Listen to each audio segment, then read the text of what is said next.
ভোরের আলো ফোটার আগেই পাকিস্তানের আকাশে শোনা গেল বিকট শব্দ। দিগন্তে দেখা গেল 3টি দানবাকৃতির বিমান।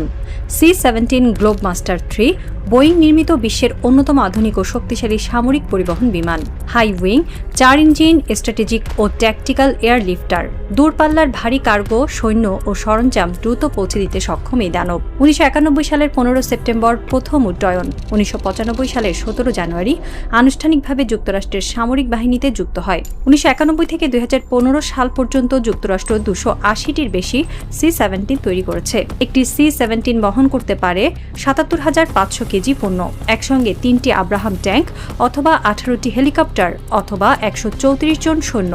এর রেঞ্জ প্রায় 4,445 কিলোমিটার। যুক্তরাষ্ট্র সরকার তাদের সামরিক বাহিনীর জন্য লজিস্টিক সাপোর্টের অত্যন্ত গোপন ও জরুরি সরঞ্জাম এই বিমান দিয়ে পরিবহন করে। এই বিমানগুলো এখন পাকিস্তানে সামরিক কার্গো ভর্তি। যুক্তরাষ্ট্র দাবি করছে নিরাপত্তার জন্য এই সরঞ্জাম আনা হয়েছে, কিন্তু প্রশ্ন হলো কি আছে ওই কার্গোতে? কেন পাকিস্তান? কেন এখন? ইরান যুক্তরাষ্ট্রের মধ্যে 26 এপ্রিল সম্ভাব্য বৈঠকের কথা ছিল, কিন্তু সেই বৈঠকের আগেই যুক্তরাষ্ট্র পাকিস্তানের সামরিক কার্গো জমা করছে। ইরান ইতিমধ্যেই দ্বিতীয় দফার শান্তি আলোচনা প্রত্যাখ্যান করেছে, কারণ যুক্তরাষ্ট্রের ডেস্ট্রয়ার ওমান সাগরে ইরানি জাহাজ তুস্কাতে হামলা চালিয়েছে। সেই ঘটনার পরিপ্রেক্ষিতে ইরান আলোচনায় ফিরছে না। এখন প্রশ্ন, এই কার্গো কি ইরানের বিরুদ্ধে ব্যবহার করা হবে? পাকিস্তান কি যুক্তরাষ্ট্রকে সামরিক ঘাঁটি ব্যবহারের অনুমতি দিচ্ছে? ইরানের সীমান্তবর্তী পাকিস্তান কি নতুন করে সংঘাতের ক্ষেত্র হয়ে উঠছে? C-17 গ্লোবমাস্টার 3 যুক্তরাষ্ট্রের সামরিক বাহিনীর সবচেয়ে গুরুত্বপূর্ণ পরিবহন বিমান। এটি ডিজাইন করা হয়েছে কঠিন পরিস্থিতিতে যুদ্ধের সরঞ্জাম পৌঁছে দেওয়ার জন্য। বালি, বরফ, এমনকি অপ্রস্তুত মাটিতেও অবতরণ করতে সক্ষম। এর পেলোড ক্ষমতা 77.5 টন। এটি একসঙ্গে 3টি আব্রাহাম ট্যাঙ্ক বহন করতে পারে, অথবা 18টি প্যাট্রিয়ট মিসাইল লঞ্চার, অথবা 134 জন সজ্জিত সৈন্য। এর রেঞ্জ এত বেশি যে এটি যুক্তরাষ্ট্র থেকে সরাসরি মধ্যপ্রাচ্যে উড়ে যেতে পারে। যুক্তরাষ্ট্র এই বিমান ব্যবহার করে ইরাক, আফগানিস্তান, সিরিয়ায় যুদ্ধের সরঞ্জাম পৌঁছে দিয়েছে। গোপন মিশনেও ব্যবহার করা হয় এই বিমান। এবার পাকিস্তানে এসেছে 3টি C-17 সামরিক কার্গো ভর্তি। একজন সামরিক বিশ্লেষক বলেছেন, C-17 আসলে যুদ্ধের জন্য নয়, যুদ্ধের প্রস্তুতির জন্য। এই বিমানগুলো যেখানে যায় সেখানে বড় সামরিক তৎপরতার ইঙ্গিত পাওয়া যায়। পাকিস্তানে এই বিমান আসার অর্থ ইরানের সীমান্তবর্তী এলাকায় যুক্তরাষ্ট্র বড় কিছু পরিকল্পনা করছে। পাকিস্তান ইরানের পূর্ব সীমান্তবর্তী দেশ। দুই দেশের মধ্যে দীর্ঘ সীমান্ত রয়েছে। বেলুচিস্তান প্রদেশ ইরানের সিস্তান বালুচিস্তান প্রদেশের সঙ্গে সীমান্ত ভাগ করে। এই অঞ্চলটি কৌশলগতভাবে অত্যন্ত গুরুত্বপূর্ণ। যুক্তরাষ্ট্র ইরাকে তাদের সামরিক উপস্থিতি হারিয়েছে। ইরাকের অভ্যন্তরে এখন আর মার্কিন জাহাজ বা বিমান অবাধে চলাচল করতে পারে না। সিরিয়াতেও তাদের উপস্থিতি অনেক কমে গেছে। ফলে ইরানের বিরুদ্ধে অভিযান চালাতে হলে তাদের নতুন রুট প্রয়োজন। পাকিস্তান সেই রুট হতে পারে। যুক্তরাষ্ট্রের গোয়েন্দা সংস্থা CIA ও মোসাদের জন্য ইরানের অভ্যন্তরে কর্মী ও সরঞ্জাম পাঠানোর নিরাপদ রুট প্রয়োজন। ইরাকের পথ বন্ধ হয়ে যাওয়ায় পাকিস্তান এখন সেই রুট হতে পারে। একজন পাকিস্তানি প্রতিরক্ষা বিশ্লেষক বলেছেন, পাকিস্তান সবসময় যুক্তরাষ্ট্রের মিত্র। আফগানিস্তান যুদ্ধে তারা যুক্তরাষ্ট্রকে ঘাঁটি ব্যবহারের অনুমতি দিয়েছে। ইরানের বিরুদ্ধে অভিযানে পাকিস্তানকে ব্যবহার করলে সেটা নতুন কিছু হবে না, কিন্তু এটা পাকিস্তানের জন্য ঝুঁকিপূর্ণ, কারণ ইরানের ক্ষেপণাস্ত্র পাকিস্তানকেও লক্ষ্য করতে পারে। ইরান ইতোমধ্যেই পাকিস্তানি যুক্তরাষ্ট্রের এই সামরিক কার্গোকে হুমকি হিসেবে দেখছে। ইরানের পররাষ্ট্র মন্ত্রণালয়ের মুখপাত্র বলেছেন, পাকিস্তানে যুক্তরাষ্ট্রের সামরিক উপস্থিতি এই অঞ্চলের স্থিতিশীলতার জন্য হুমকি। আমরা পাকিস্তান সরকারকে এই ব্যাপারে সতর্ক করেছি।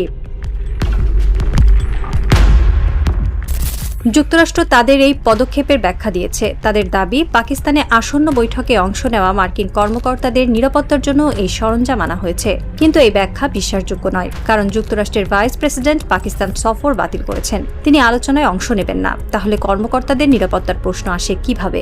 একজন মার্কিন কর্মকর্তা নাম প্রকাশ না করার শর্তে বলেছেন, আমরা আসলে পাকিস্তানে একটি সামরিক সরবরাহ লাইন তৈরি করছি। ইরাক ও সিরিয়া থেকে সরে আসার পর আমাদের নতুন ঘাঁটি প্রয়োজন। পাকিস্তান সেই ঘাঁটি হতে পারে। যুক্তরাষ্ট্রের এই ব্যাখ্যা ইরানকে আরও ক্ষুব্ধ করেছে। ইরান বলছে, যুক্তরাষ্ট্র কূটনীতির চেহারায় যুদ্ধ চালাচ্ছে। তারা আলোচনার নাম করে সময় ক্ষেপণ করছে। প্রকৃতপক্ষে তারা সামরিক প্রস্তুতি নিচ্ছে।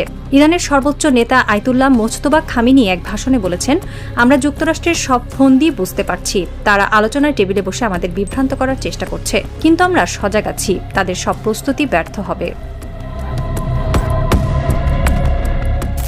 যুক্তরাষ্ট্র যখন পাকিস্তানে সামরিক কার্গো জমা করছে, ইরানও বসে নেই। IRGC জানিয়েছে, গত 14 দিনের যুদ্ধবিরতির সময় তারা ব্যাপক সক্ষমতা বৃদ্ধি করেছে।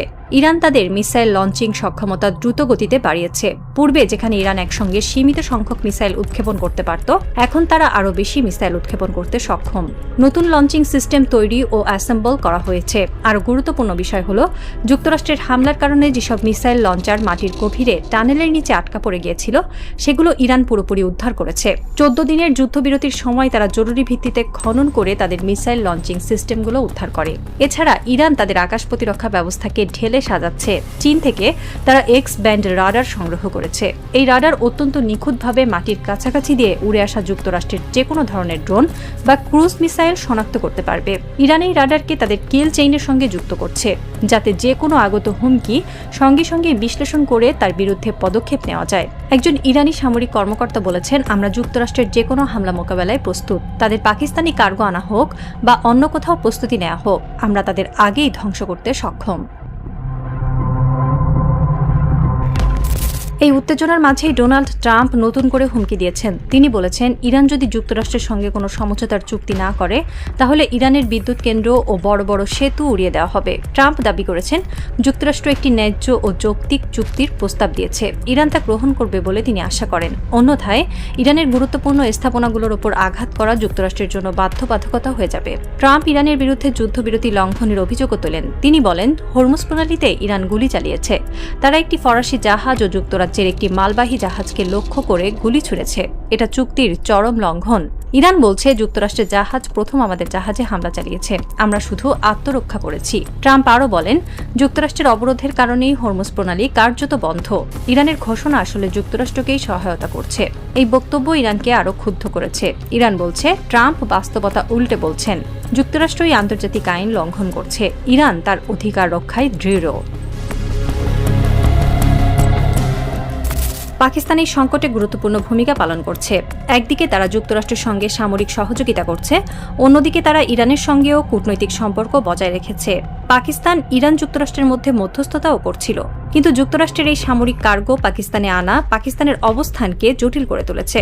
পাকিস্তানের পররাষ্ট্র মন্ত্রণালয় বলছে, আমরা সবসময় আঞ্চলিক শান্তি ও স্থিতিশীলতা চাই। পাকিস্তান যুক্তরাষ্ট্রের সঙ্গে সামরিক সহযোগিতা করলেও তা ইরানের বিরুদ্ধে নয়। কিন্তু ইরান এই ব্যাখ্যায় সন্তুষ্ট নয়। ইরানের সংবাদ মাধ্যমগুলোতে পাকিস্তানের সমালোচনা শুরু হয়েছে।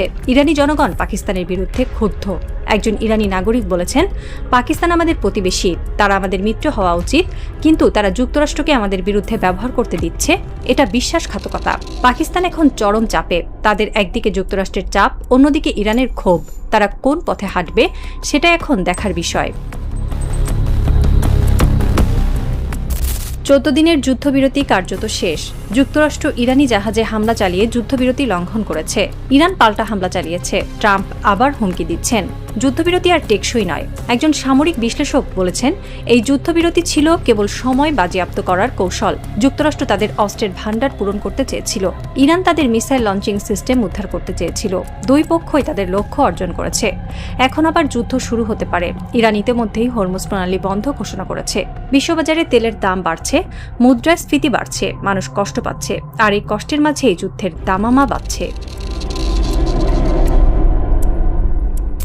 পাকিস্তানের আকাশে C-17 গ্লোবমাস্টার 3 এর গর্জন। ইরানের সীমান্তে মিসাইল ও ড্রোনের প্রস্তুতি। ওমান সাগরে মার্কিন ডেস্ট্রয়ারের টহল। ট্রাম্পের হুমকি, ইরানের পাল্টা হুমকি। প্রশ্ন হলো, কে থামাবে এই যুদ্ধ? কূটনীতি নাকি যুদ্ধই সবকিছুর শেষ কথা? ইউরোপ নীরব, আরব দেশগুলো চুপ, জাতিসংঘ অসহায়। পাকিস্তান মধ্যস্থতা করছিল, কিন্তু তাদের ভূমিকা এখন প্রশ্নবিদ্ধ। চীন ও রাশিয়া সতর্ক করছে, কিন্তু তাদের সতর্কবার্তা যুক্তরাষ্ট্র আমল দিচ্ছে না। সময় বলে দেবে, ট্রাম্প কি সত্যিই ইরানের বিদ্যুৎ কেন্দ্র ও সেতু ধ্বংস করবেন? ইরান কি সেই হামলার জবাব দেবে? পাকিস্তান কি যুদ্ধে জড়াবে, নাকি শেষ মুহূর্তে কূটনীতি জয়ী হবে? হরমুজ প্রণালীর ঢেউ তখন আছড়ে পড়ছে। সেই ঢেউয়ের শব্দ যেন ফিসফিস করে বলছে, যুদ্ধ আসছে, প্রস্তুত হও। ইরান প্রস্তুত, পাকিস্তান প্রস্তুত, আমেরিকা প্রস্তুত। কিন্তু এই যুদ্ধের শেষ কোথায়? কে জিতবে, কে হারাবে? উত্তর কেবল সময়ের হাতে।